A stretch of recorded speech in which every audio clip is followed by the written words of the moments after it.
The first time Isabella Harrington saw Elias in chains, he was worth far more than any man in the room.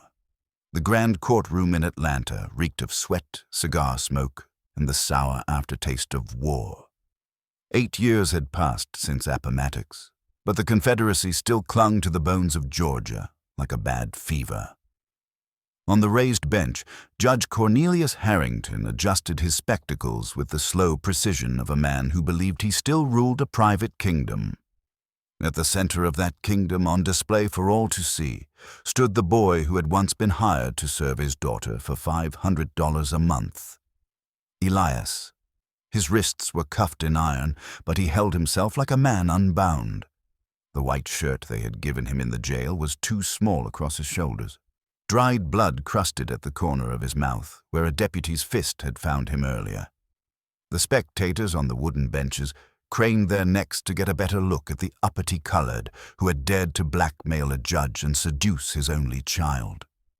Isabella sat rigid in the front row, corset digging into her ribs, gloves damp with sweat inside her fists.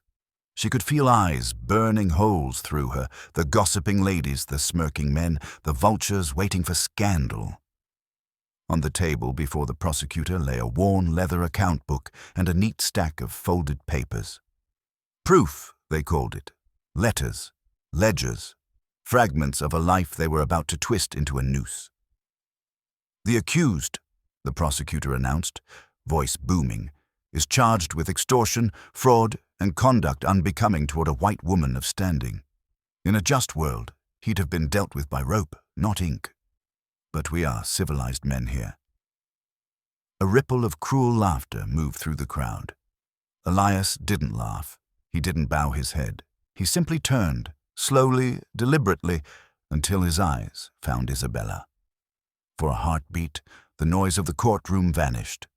In that thin thread of silence, a single memory flared between them, a closed bedroom door, a whispered promise, the soft clink of gold coins placed on a nightstand as she murmured, half bitter, half awed. $500 a month to be my slave, and somehow you're the only man I've ever seen who looks completely free. Now they had come to collect the price of that freedom. Before the first witness was called, before the lies started pouring like ash over everything they had been to each other, Isabella understood one terrible truth. If she stayed silent, Elias would hang. If she spoke, she might burn the whole Harrington name to the ground. Months before the courtroom, before the shackles and the staring eyes, Georgia looked almost beautiful from the carriage window. The Harrington estate rose out of the late summer haze like something half-remembered from a storybook. Live oaks lined the long drive, their branches knotted overhead, draped in Spanish moss that swayed like layers of tattered silk. Between the trees, fields stretched out in long, tired rows.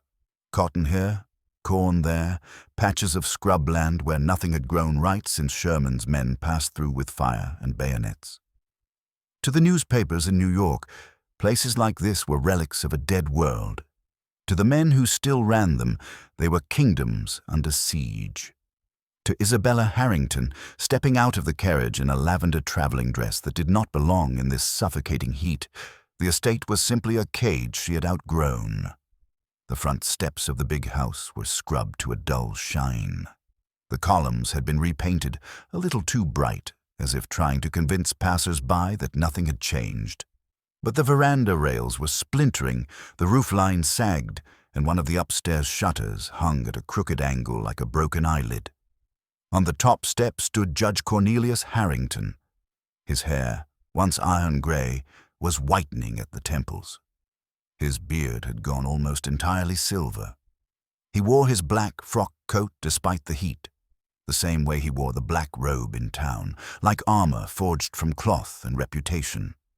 The war had taken friends, money, sons of other men whose sentences he had signed, but it had not taken his certainty that the world should look the way he remembered it. He watched Isabella descend from the carriage with the same assessing gaze he turned on defendants. "Isabella," he said, "stand up straight," and she did.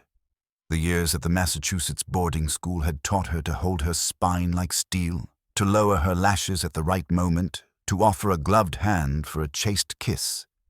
She did all of that now, but the motions felt like someone else's life. "You have grown," he observed, as though noting the height of a crop. 18 now, a woman. "A woman," she echoed, the word tasting like something she had swallowed by mistake. The house swallowed her back. Inside, the ceilings arched high, attempting to create space where the air refused to move. Oil portraits of grim-faced ancestors stared down from the walls. Soldiers in grey, merchants in somber suits, women arranged like porcelain dolls in satin and lace. The chandeliers had been polished back to brilliance, but some of the crystals were missing, leaving gaps that caught the eye if you looked too closely. Isabella tried not to look too closely at anything. At dinner, the judge carved roasted quail with the detached care of a man dissecting a legal brief. "Atlanta is rebuilding," he remarked, as though commenting on the weather. "Railroads, banks, northern money sniffing around like dogs. The world believes the South is broken. I do not share their optimism." Isabella toyed with her fork. "You mean you don't share their relief?" He shot her a warning glance. "You have been reading northern newspapers," he said, "and northern books, and northern ideas, no doubt. That is why I sent you away, to be educated, refined, not to come back here and parrot abolitionist nonsense at my table." "I only meant, what you meant is irrelevant," he cut in, voice flat. "What you will do is listen." He dabbed his mouth with a linen napkin, then laid it down with surgical precision. "I've made arrangements for your comfort," he continued. "You will not be left idle. Idleness breeds neuroses in women and criminality in men. You will have a companion assigned to you from dusk until dawn." The word companion caught in her ears. "A companion," she repeated, trying to keep her voice level. "You mean a maid?" "A maid is for linens and floors. You require someone with more versatility." His eyes were colder than the silverware. "He will see to your evening needs. Reading, music, conversation, whatever is necessary to keep you from pouring your delicate sensibilities into causes that do not concern you. The fork slipped in her fingers. Judge Harrington's lip curled slightly, not quite a smile. "His name is Elias," he said. "A freedman. Young, educated enough to hold a polite conversation, intelligent enough to obey the terms I've set. And above all, discreet. You will find him useful." Isabella's pulse stuttered. "You hired a colored man," she said slowly, "to be my servant." The judge sipped his wine. "I have negotiated a contract that benefits everyone," he replied. "He provides his time and silence. I provide $500 a month. It is an obscene sum given the times, which is precisely why he agreed. Money is the new chain, Isabella. The more they taste it, the more they dance when it is dangled." There was a flicker of something in his eyes, as if he took a certain bitter pleasure in buying the labor of a man the law now insisted was free. $500, she murmured. "For what exactly?" "For you to stop asking questions," he said, sharper now, "and for him to do as he's told. You will not discuss this arrangement with anyone, not the staff, not the neighbors, not those insufferable northern friends of yours. Am I understood?" "Yes, Father," she said, the words chalky on her tongue. Later, upstairs, in the privacy of her room, she asked the only person she had ever trusted in this house. Evelyn, the housekeeper, had been there before Isabella was born, first as a slave, now as an employee who never dared sit down in the presence of the judge. She moved with the slow efficiency of someone who had learned to waste neither motion nor emotion. As Evelyn unfastened the tiny hooks of Isabella's corset, Isabella stared at her own reflection in the mirror.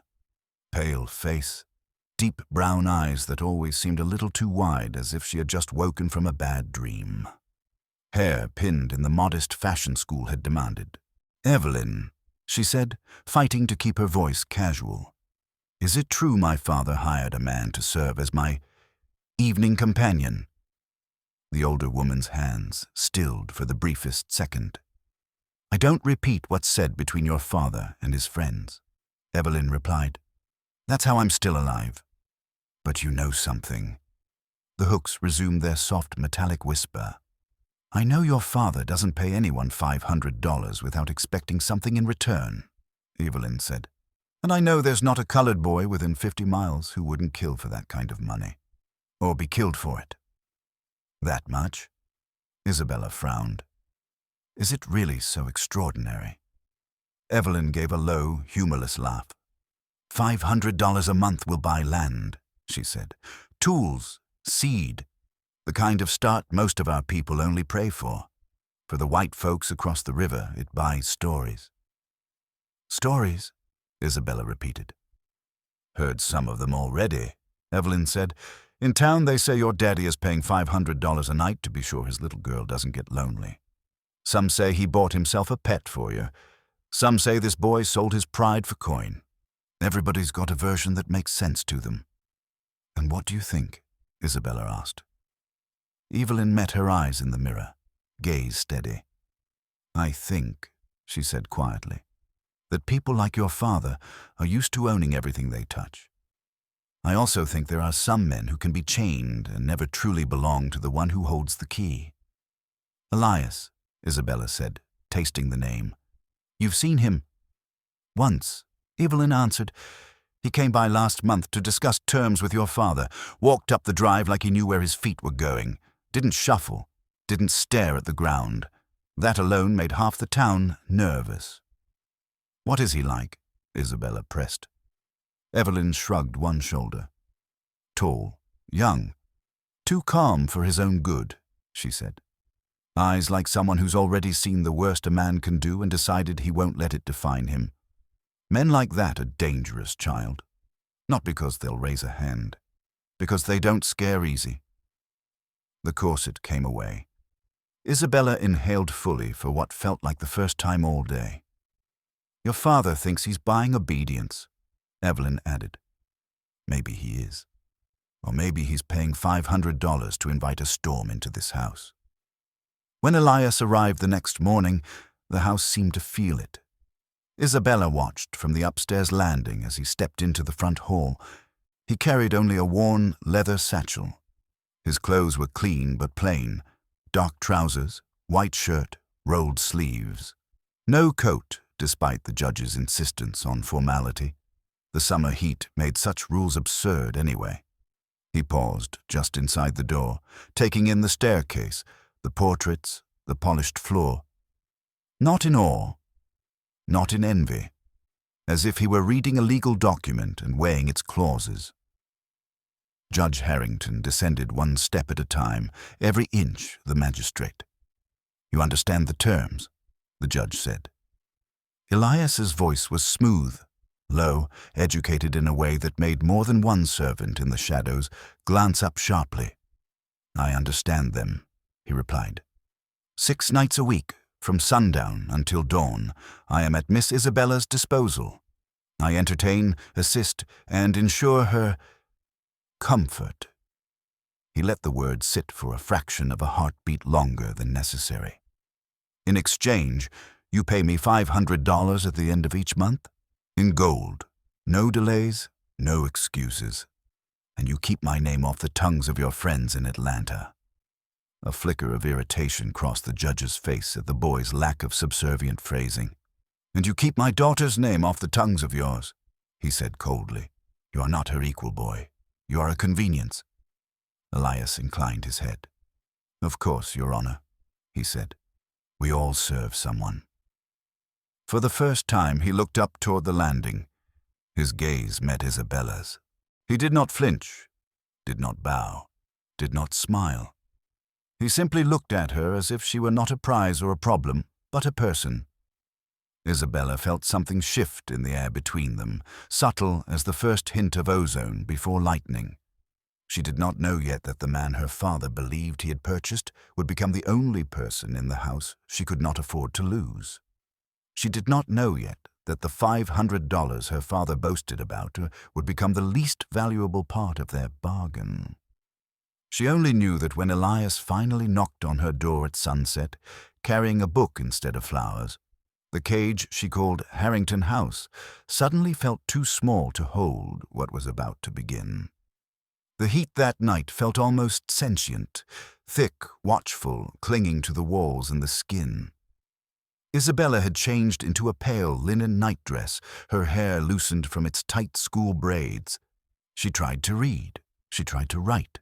She tried to pretend her hands were not trembling, but when the knock finally came at her bedroom door, soft and deliberate, her breath caught anyway. "Miss Isabella," Elias's voice. Low, even, controlled.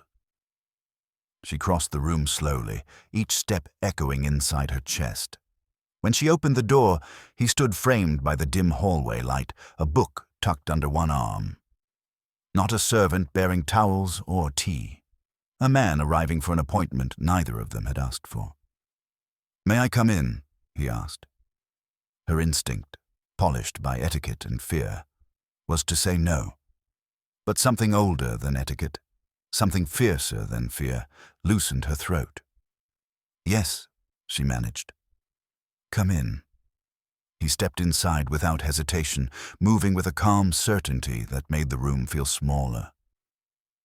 Isabella closed the door behind him. The soft click of the latch sounded like the turning of a key. "I brought this," Elias said, lifting the book. "Emerson's essays.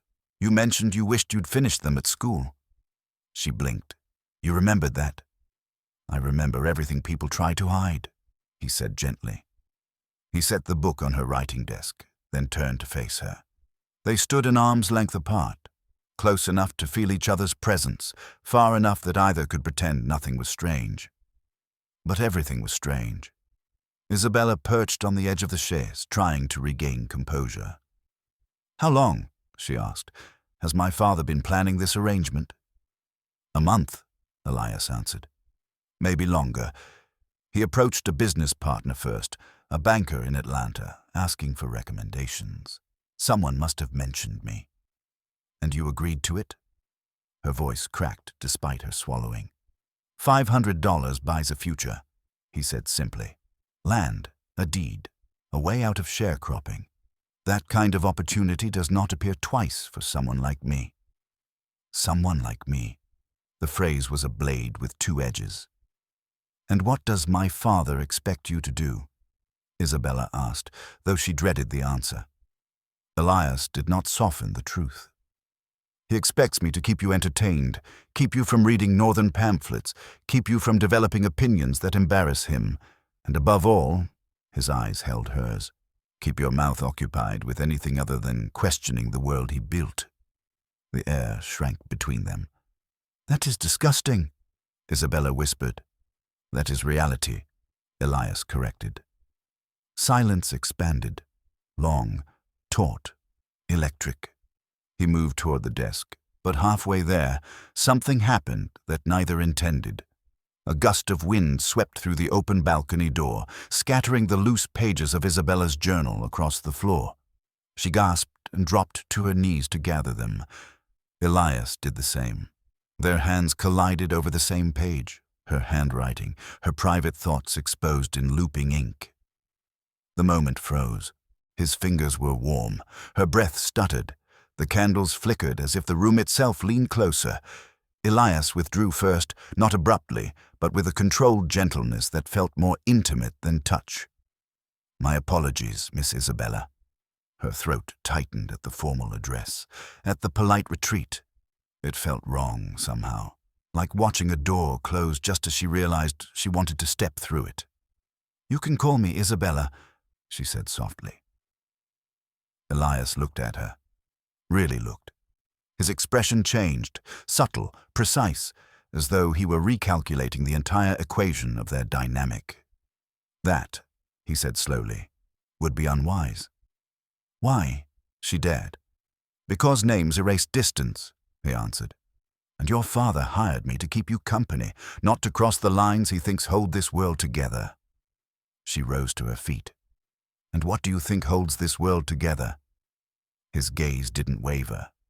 "Secrets," he said. "Nothing is stronger. Another gust swayed the curtains, sending moonlight rippling across the rug. The house creaked softly around them, an animal shifting in its sleep. "Do you have secrets, Elias?" Isabella asked. "Too many," he murmured. "And do you keep them well?" "Well enough to still be breathing." Again the silence closed around them like two cupped hands. Again neither moved. At last, Elias stepped back. "Shall I read to you?" he asked, his voice steadier than hers. "Yes," she whispered. And so he read. Emerson's words drifted into the room, ideas of conscience, resistance, the dignity of the individual, not romantic lines, not poetry, not the sort of thing a father hires a young man to read to his daughter, but something more dangerous, a spark in a tinderbox. Isabella listened, truly listened, for the first time in her life, to him, to herself, to the world beyond the walls of Harrington House. When the last candle guttered out, Elias closed the book and stood. "Good night," he said, voice low, almost reluctant. "Good night," she breathed. He opened the door. But before stepping out, he added very quietly, "Be careful, Isabella. This house hears everything." This was the night their lines blurred, just enough for fate to wedge its foot between them, just enough for everything that followed to become unavoidable. The nights that followed were not meant to be remarkable. At least, that was what both Isabella and Elias told themselves. He would arrive at sunset with a book or a newspaper tucked under his arm. She would greet him with a guarded smile, pretended poise masking the turbulence underneath. Then they would sit, sometimes across the room, sometimes close enough that she could smell the faint trace of cedar wood clinging to his shirt. And they would discuss things no father would ever want his daughter to understand. But something subtle shifted each night, so slowly that neither of them dared to name it. The first shift came in the form of routine. Elias began lighting the lamps before he sat. He straightened her pillows. He adjusted the curtains. None of it was servile. Everything was deliberate. He was claiming the space, arranging it the way he liked it. And Isabella, to her own bewilderment, let him. It was the first time in her life a man entered her world not to command, but to inhabit, to influence gently by presence rather than force. One night she asked him, "Do you do this in every room you enter? Rearrange it until it suits you?" He glanced over his shoulder, that faint, impossible half-smile curving at the corner of his mouth. "Only in rooms where I intend to think," he said, "and only in rooms where someone allows me to." "Why mine?" she pressed, softer. "Because your room is the only place in this house where thought is not punished." The answer landed in her chest like a stone dropped in deep water. She felt the ripples for hours after he left. The second shift came in the form of honesty. One evening, a storm brewed over the horizon, thick clouds rolling in like iron banners. Isabella sat at her writing desk, staring at a blank page. The thunder hummed. She didn't hear Elias enter, but she felt it.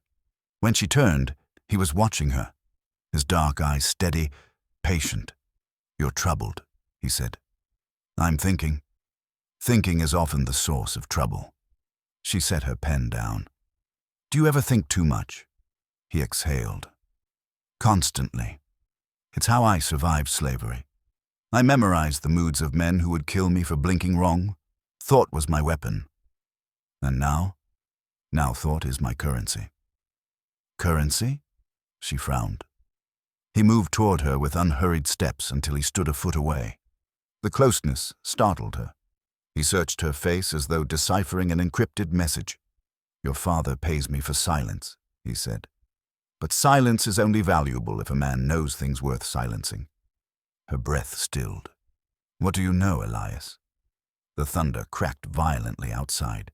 He leaned down, not enough to breach propriety, but enough that she could feel the warmth radiating from him. "I know you are not the docile daughter he sent away for training," he murmured. "I know you hide books that would make him furious. I know you rehearse your smiles like a soldier preparing for parade. I know you hate the cage you live in." Her throat tightened. "How do you know that?" "Because I lived in a cage too." The confession was soft, but not weak. A truth carved from bone. She did not touch him, she dared not, but her hand hovered inches from his forearm, a question suspended in air. "Did anyone ever see you? Truly see you before now?" she whispered. His voice was a low rumble. "Only dangerous people see me truly." "And do you think I'm dangerous?" His eyes darkened in a way that made her heartbeat throb painfully against her ribs. "Yes," she swallowed hard. "Why?" "Because you make me forget every boundary I promised myself I'd keep." Lightning burst outside, turning his silhouette into a sculpture carved from shadow and light. For a heartbeat, they were suspended in a world where only two people existed. Then he stepped back, breath controlled but uneven. "We should read," he said. But Isabella knew. Something irreversible had happened. The third shift came in the form of touch. It was an accident the first time, or perhaps fate disguising itself as clumsiness. She stumbled while reaching for a book high on the shelf, her fingers brushing the polished spine. The room was dim, and she misjudged the distance. Elias moved behind her quickly, catching her elbow before she could fall, but neither of them released quickly enough. His hand wrapped around her arm, firm, warm, anchoring. Her breath hitched. She looked up. He looked down. Their faces were too close. "You should ask me to reach the high shelves," he said quietly. "I'm not helpless," she whispered. "I know," he said. "That's why it's dangerous for me to touch you." He withdrew his hand slowly, as though peeling himself away from something magnetic. But after that night, the boundaries began to dissolve. Sometimes their hands brushed when both reached for the same book. Sometimes her shoulder grazed his arm when they sat side by side. Sometimes he lifted her teacup from her trembling fingers and steadied it, his touch so fleeting she almost convinced herself she'd imagined it. But she hadn't. She felt every instance of contact long after he left the room. The fourth shift came in the form of stories. They began exchanging confessions, not dramatic revelations, but small wounds accumulated over years. Isabella told him about the strict instructors at the boarding school who taught obedience disguised as elegance. Elias told her about learning to read by candlelight, tracing letters stolen from a newspaper his previous master had thrown away. She told him about the loneliness of being an ornament in her father's house. He told her about the loneliness of being a ghost in a land that insisted he was invisible. One night she asked him, "Who taught you to speak like this?" He hesitated, then said, "A man who believed I was worth educating. A man who paid for that belief with his life." "I'm sorry," she said softly. He shook his head. He knew the cost, and he knew what I could become. Lightning flickered again. Rain hammered the windows. "And what will you become, Elias?" she asked. He looked at her for a long moment. "A man who chooses his own fate," he said, for the first time. "And what fate do you choose?" His answer was a whisper drowned by thunder. "One I shouldn't want." She shivered. The fifth shift came in the form of trust. One evening, she fell asleep while he read aloud. A simple thing, innocent. But in a house where innocence was impossible, it was an act of defiance. When she woke, she found him still in the chair by her window, the book closed on his lap, his eyes watching the moonlit fields outside. He hadn't left when she drifted off. He hadn't dared to move her or wake her. He had simply stayed. "Why didn't you go?" she asked groggily. "Because you looked peaceful," he said. "Do I never look peaceful?" "Never," he said softly. She sat up, her hair loose around her shoulders. "Does my father frighten you?" "No," Elias said. "Men like him only frighten those who have something to lose." "And you?" "I have no illusions left to lose." His honesty cut deeper than any threat. "Do I frighten you?" she asked. Yes. Why? Because you make me hope. The confession was too raw, too intimate. She pressed a hand to her chest, trying to control the ache spreading through her. Is hope a bad thing? She whispered. For someone like me? He shook his head. It's lethal. And then came the night everything broke. The sixth shift, the night the line snapped and could never be repaired. It was not the stormy night, not the night of anger or tears or confessions. It was a quiet night, a night so still that even the crickets held their breath. Isabella had been reading aloud, Emerson again, sitting on the rug near the hearth because she'd wanted warmth. Elias sat behind her, leaning against the edge of the bed. They were too close. They'd grown too accustomed to this dangerous proximity. She fumbled a word. He corrected her. She laughed softly. He exhaled, frustrated, not with her but with his own restraint. Elias, she said quietly, sensing the shift. Talk to me. I should leave, he said. But you won't, she replied. His jaw tensed. You are playing with fire. Then burn with me. He froze. Isabella, he warned, his voice stripped down to a trembling edge. If you ask me to cross that line, I will not cross back. Her pulse thundered. She set the book aside and turned toward him. I don't want you to cross back. His breath stuttered. He stood abruptly, pacing once, twice before gripping the edge of her dresser like a man trying to keep from drowning. You don't understand, he said. If anyone finds out, they won't, she said. You cannot promise that. No, but I can promise this. She rose slowly, step by step, closing the distance between them. I'm not afraid of the consequences. You should be. Then why aren't you? She challenged. He looked at her sharply. Because fear does nothing to lessen want. There it was, the line drawn, the truth uncovered. She reached up, hesitantly, reverently, and touched his cheek. He inhaled sharply, eyes squeezing shut. Isabella, he whispered, voice breaking. You can call me by my name, she said. If only tonight. His hand covered hers, holding it against his face. Isabella, he breathed. The world fell silent. Their first kiss was not frantic or forbidden or rushed. It was slow, excruciating. Two people testing the shape of desire they had denied for too long. His lips brushed hers once, tentative. When she leaned in, he cupped her face, deepening the kiss with a tenderness that undid her. It was not the kiss of a servant, not the kiss of a girl. It was the kiss of equals, of two souls meeting in defiance of a world built to keep them apart.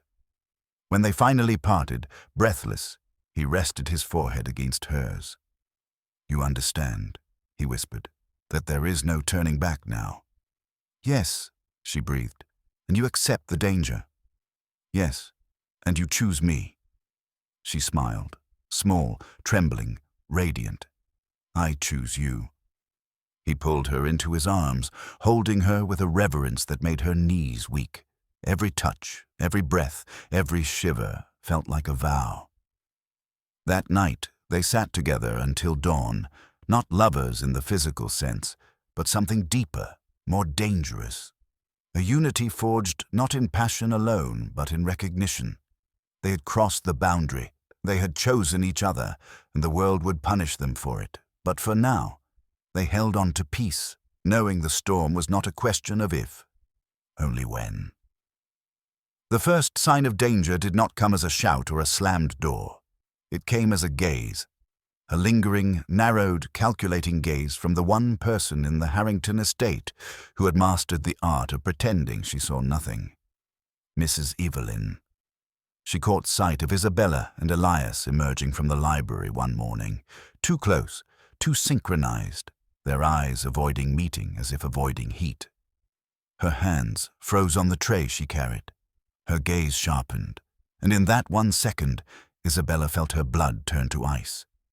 But Evelyn said nothing. She simply nodded and walked away. It was the quiet that terrified Isabella the most. That afternoon, the whispers began.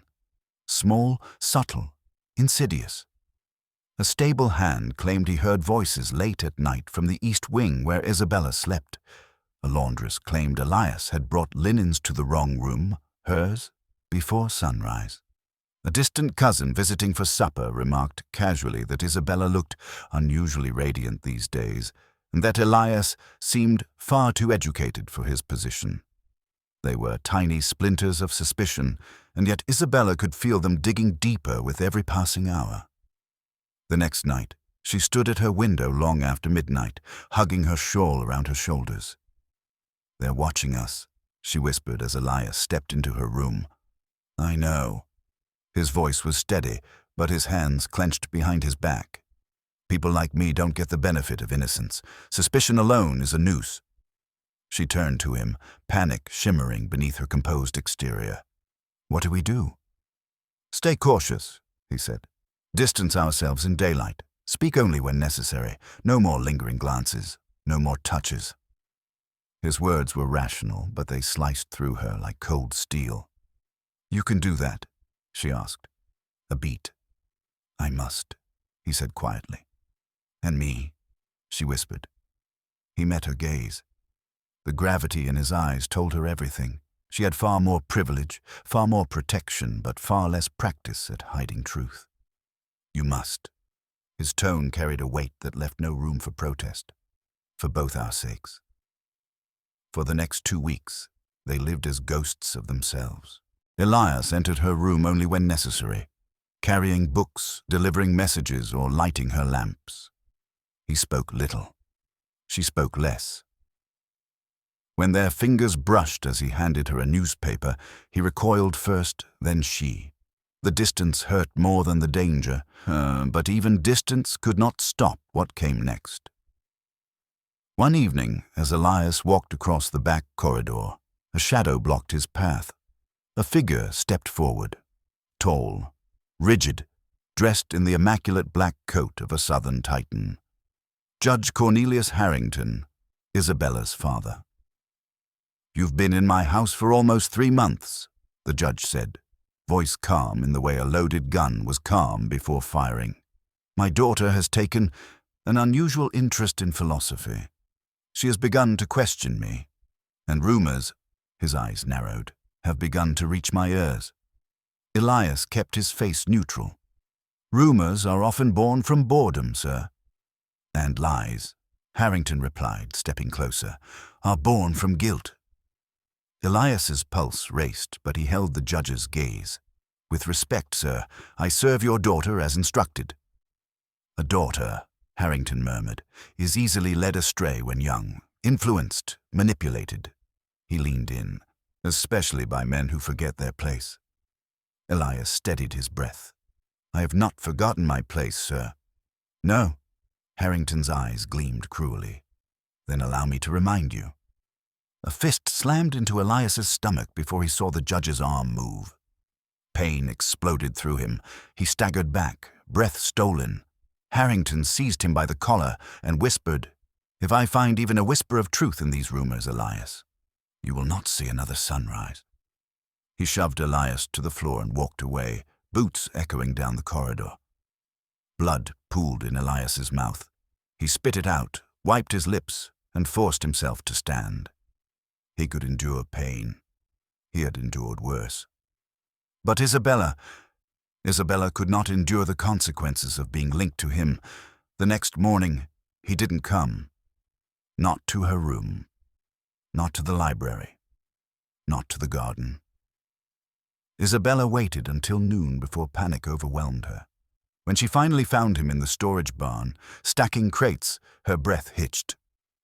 "Where were you?" she demanded, voice trembling. "Working," he answered shortly. She grabbed his arm. He winced. She saw the bruise on his ribs as his shirt shifted. "Who did this to you?" she whispered. He didn't answer. He didn't need to. Tears pricked her eyes. "Elias, we can't keep pretending this is nothing. My father suspects. The staff suspects. This house is listening." "And I told you," he said, stepping back.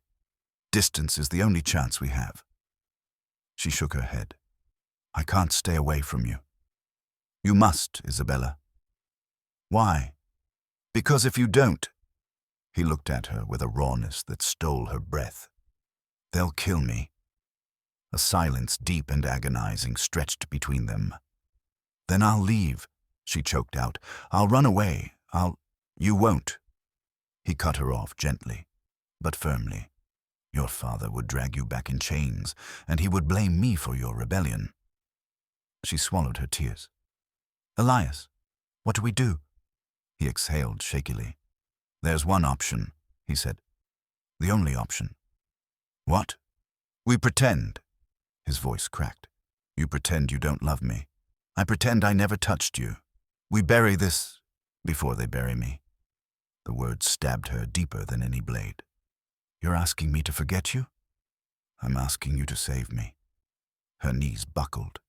He caught her before she fell, hands gripping her shoulders with desperate restraint. I will not survive their suspicion, he whispered, forehead pressed to hers. But if you let me go, if you push me away, I might survive their certainty. She sobbed against his chest, grasping his shirt as if she could hold time still. But time did not stop. Danger did not stop. And so, trembling, broken but brave, Isabella did the thing she never thought she could do. She let go. And outside, unseen behind the barn wall, a pair of eyes watched. Cold, calculating, waiting. The noose of suspicion was tightening. The real catastrophe had only just begun. The day started too quietly. And quiet in Harrington Estate was never a blessing. Isabella sensed it first. A strange hush hung in the air, a stillness like the world holding its breath. Even the servants moved differently, whispering behind doors, glancing nervously toward the main hall. She found Mrs. Evelyn in the kitchen, hands trembling as she kneaded dough. What's happening? Isabella demanded. The older woman swallowed hard. Con fai jingaiji, Isabella. Jiju? Cha con, jambiet het roy. The words hit like a whip crack. How? Isabella whispered. Evelyn's eyes glistened. Mot ngoi lam kong janthai konom, Elias nguain ha ko, ho noi ho chin hinthai bong thoi. Nung the la juroi, cha kon tinjio tenhat. Isabella's blood turned cold. Ongai jau roy. O san sao. Evelyn's voice broke. Voi bakan sat, truong quan. Isabella ran. Her feet barely touched the ground as she sprinted through the hall, down the steps, around the house, and out into the blinding sun. She stopped dead. Her father stood in the center of the yard, coat flapping in the hot wind. 3 armed deputies formed a line beside him, and on his knees, Elias, his hands bound, his face bruised, a rope already thrown over the oak tree's lowest branch. A noose. No, no, Isabella screamed, running forward. 2 deputies caught her, pinning her arms. She thrashed, kicked, clawed. Let me go! Judge Harrington's voice rang out like thunder. Isabella Harrington, you have disgraced this family enough. Father, please. You think I don't know? He hissed, stepping closer. You think I haven't seen the way you look at him? A Harrington, my daughter, lying with one of them. Elias remained perfectly still, eyes locked on hers. Not pleading, not panicked, resolute. Cha, Jong Lam Jiu Nai, please, if you kill him, you kill me too. Then so be it, Harrington spat. Better you dead than corrupted by her. Finish that sentence, Elias said quietly, lifting his chin despite the rope around his throat. And show her who you truly are. Harrington struck him across the face with the butt of his pistol. Isabella screamed again. The deputies held her tighter. She is my daughter, Harrington snarled. And you are nothing. Elias tasted blood, but smiled, softly, defiantly. Nothing does not terrify powerful men, he murmured. Harrington froze.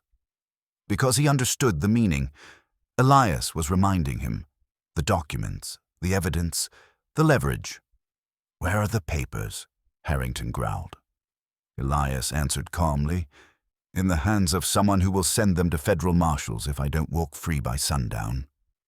Harrington's face twisted, torn between rage and fear. "Lies," he hissed. Elias held his gaze. "Try me." Harrington grabbed the rope himself, furious. "I will not be held hostage by a—" "Stop!" Isabella broke free with a burst of strength she didn't know she had. She stumbled to her knees in the dirt beside Elias, wrapping her arms around him. "If you hang him," she said, voice shaking but firm, "I swear to God, I will walk to the sheriff myself. I will tell them what you did in Alabama last winter, every detail, every man you sold, every bribe you took." Harrington's face drained of color. "You wouldn't dare," he whispered. "I would burn this estate to the ground before I let you touch him," Isabella said, shaking with fury. "And you know I will." The deputies exchanged glances. They'd heard rumors about the Alabama incident, enough to wonder. Harrington looked from Isabella to Elias to the deputies and back, and for the first time in his life, Judge Cornelius Harrington hesitated. That hesitation saved Elias's life, because at that exact moment, a gunshot ripped through the yard. One of the deputies staggered back, clutching his shoulder. A second shot fired from the tree line. Chaos exploded. "It's Morrison's men!" someone shouted. Isabella froze. The man her father had betrayed. He had come for revenge, and Elias was his target too. Bullets tore through the air. Deputies scattered. Horses screamed. The world became noise and dust and terror. Elias lunged sideways, knocking Isabella to the ground just as a shot passed through where her head had been. "Stay down!" he shouted. A bullet grazed his upper arm. He didn't flinch. Harrington fired blindly into the trees, roaring curses at Morrison. Elias grabbed the rope still looped around his neck, yanked it off, and pulled Isabella toward the barn. "What do we do?" she cried. "We run. We won't make it." "We will," Elias said, gripping her hand. "Because you're not dying here, not today." They sprinted through the dust and gunfire, weaving between crates and overturned wagons. The barn was only 20 feet away. When Morrison himself stepped into their path, gun raised, eyes burning. "You," he snarled, pointing the barrel at Elias. "Because of you, my career is ruined. My wife knows. My party knows. I should have killed you the moment I learned your name." Isabella stepped in front of Elias. "Then you'll kill me first." "Gladly," Morrison spat. He cocked the hammer, a heartbeat, a scream, a shot. Isabella braced for pain, but none came. Instead, Morrison staggered, staring down at the red blooming across his chest. Behind him stood Judge Harrington, pistol smoking, face ashen. "No daughter of mine," Harrington rasped, "will die for a man I failed to understand." Morrison collapsed. Silence followed. A long, shuddering silence. Elias turned to the judge. "Why?" Harrington swallowed. "Because she loves you, and because I will not be the man who kills what she needs to live." He looked older than he ever had. Broken, human. To the deputies, he ordered, "Tell them this was self-defense. Tell them everything else ends today." He looked at Elias again.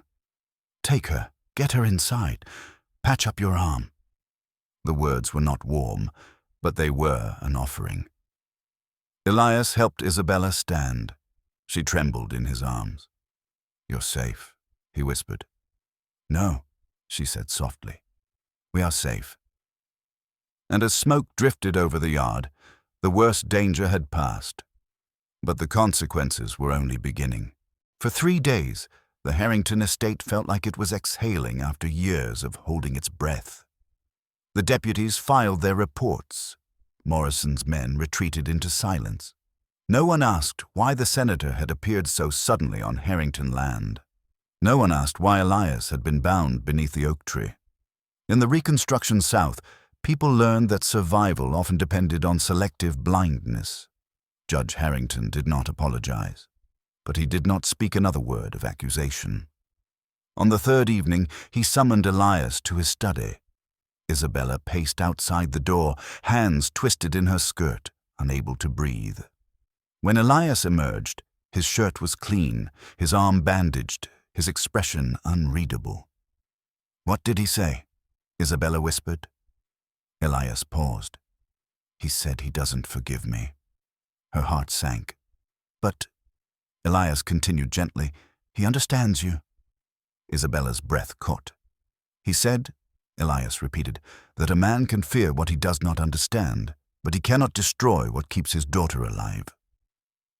Silence stretched, and then Isabella collapsed into him, arms around his shoulders, clinging as if the world were finally safe enough to fall apart. They didn't speak of escape anymore. There was nothing to escape to, not a place where their love could exist openly. Not yet, perhaps not in their lifetime. But they had won something rarer, a fragile, fiercely guarded space carved out of a hostile world. A sanctuary hidden inside the very system meant to crush them. In the months that followed, Harrington Estate transformed quietly. Elias became the estate manager in everything but title. Workers, black and white, received wages. Contracts replaced threats. Education programs sprang up in the old smokehouse where Elias taught reading by lantern light. The fields yielded more crop than in any year prior. And Isabella, still officially the judge's daughter, still the jewel of Southern respectability, spent her nights with the man who had redefined every meaning of the word freedom. They never married. The law would not allow it. Society would never accept it. But they lived together, loved together. A secret marriage with no witnesses except the moon and the magnolias. Years passed. The judge grew weak, then bedridden. On his final night, he called Isabella to his bedside. "Your life," he rasped, "will not be easy." "I know," she whispered, "but it will be yours." He turned his fading eyes toward the doorway, toward Elias, waiting in the shadows. "I was wrong," the judge admitted. "A man's worth is not in his color, and my sin was believing it ever was. It was the closest thing to a blessing he could give." After his burial, Isabella and Elias stood under the oak tree, the same tree that had once nearly taken his life. The air smelled of earth and summer rain. Fireflies flickered between branches like silent witnesses. "We survived," Isabella said softly. Elias took her hand. "No," he corrected, voice warm with conviction. "We endured, and we built something they could never imagine." Behind them lay a world that hated their love. Around them lay a home they had reclaimed. Ahead of them lay a lifetime, imperfect, dangerous, but theirs. And that was enough. The story ends here. But the echoes of that era never truly fade. The story is over, but the pain of that era still resonates. How are you feeling right now? Are you listening to this story alone or with someone? Share your feelings and where you are right now. Write.